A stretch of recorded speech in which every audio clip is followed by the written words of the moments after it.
మకర సంక్రాంతి భారతదేశంలో అత్యంత పవిత్రమైన హిందూ పండుగల్లో ఒకటి.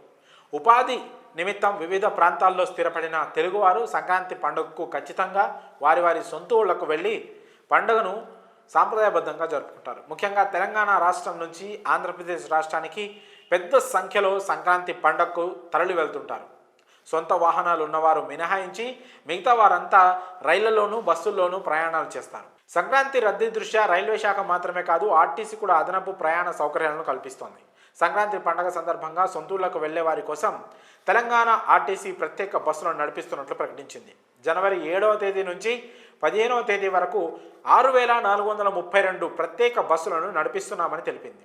గత ఏడాది సంక్రాంతి పండుగ సందర్భంగా 5240 ప్రత్యేక బస్సులను నడిపించగా ఈ సంక్రాంతికి అదనంగా మరో 1000 బస్సులను నడిపించనున్నట్లు టీజీఎస్ ఆర్టీసీ తెలిపింది. 557 సర్వీసులకు ముందస్తు రిజర్వేషన్ సౌకర్యం కూడా కల్పించినట్లు తెలిపింది. సాధారణంగా పండక్కి ఊరెళ్లేటప్పుడు ప్రైవేట్ ట్రావెలర్స్ భారీగా ఛార్జీలు వసూలు చేస్తుంటాయి.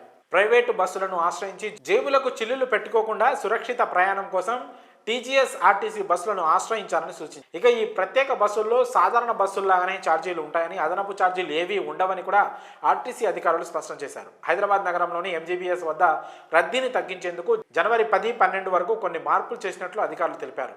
కర్నూలు, నెల్లూరు, ఒంగోలు, మాచర్ల, అనంతపురం, చిత్తూరు వైపు వెళ్లే సాధారణ ప్రత్యేక బస్సులను ఎంజీబీఎస్ ఎదురుగా ఉన్న పాత సిబిఎస్ గౌలీగూడ నుంచి నడపనున్నట్లు ఆర్టీసీ అధికారులు తెలిపారు.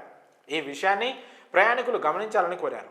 మరి ఇక మహిళలకు ఉచిత బస్సు సౌకర్యం గురించి మాట్లాడుకుంటే, ప్రత్యేక బస్సులు అయినప్పటికీ కూడా తెలంగాణలో మహిళలకు ఈ బస్సుల్లో ఉచిత ప్రయాణ పథకం వర్తించనుంది. రాష్ట్ర వ్యాప్తంగా మహాలక్ష్మి ఉచిత రవాణా సౌకర్యం అమలు చేస్తుండటంతో మహిళా ప్రయాణికులు భారీగా పెరిగే అవకాశం ఉన్నట్లు ఆర్టీసీ అధికారులు అంచనా వేస్తున్నారు. వారికి ఎలాంటి అసౌకర్యం కలగకుండా ఏర్పాట్లు చేస్తున్నట్లు ఆర్టీసీ వెల్లడించింది.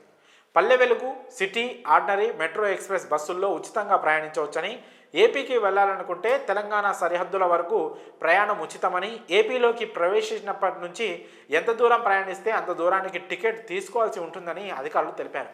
అందువల్ల తెలంగాణ సరిహద్దు వరకు 0 టికెట్ ఇస్తారు. జనవరి 7వ తేదీ నుంచి 13వ తేదీ వరకు ట్రాఫిక్ ఎక్కువగా ఉంటుందని కూడా ఆర్టీసీ యాజమాన్యం అంచనా వేస్తుంది. మహిళలు తమ ఒరిజినల్ ఆధార్ కార్డులను తమ వెంట తీసుకొని రావాలని అధికారులు సూచిస్తున్నారు. ఇక ఉచిత ప్రయాణం చేసే మహిళలు కండక్టర్లకు సహకరించాలని కూడా విజ్ఞప్తి చేశారు. సంక్రాంతి పండుగ నేపథ్యంలో హైదరాబాద్ నుంచి వెళ్తున్న ప్రయాణికులకు ఎలాంటి అసౌకర్యం కలగకుండా ఆర్టీసీ చర్యలు తీసుకుంటోంది. పలు బస్టాండ్స్ వద్ద ప్రధాన రద్దీ ప్రాంతాల్లో ప్రయాణికుల సౌకర్యార్థం షామియానాలు, కుర్చీలు, పబ్లిక్ అడ్రస్ సిస్టమ్, తాగునీరు, మొబైల్ టాయిలెట్ల సదుపాయం వంటివి కల్పించనున్నారు. ప్రధాన ట్రాఫిక్ జనరేటింగ్ పాయింట్లైన ఉప్పల్, ఎల్బీ నగర్లో సీసీటీవీ కెమెరాలను ఏర్పాట్లు చేయనున్నట్లు అధికారులు వెల్లడించారు.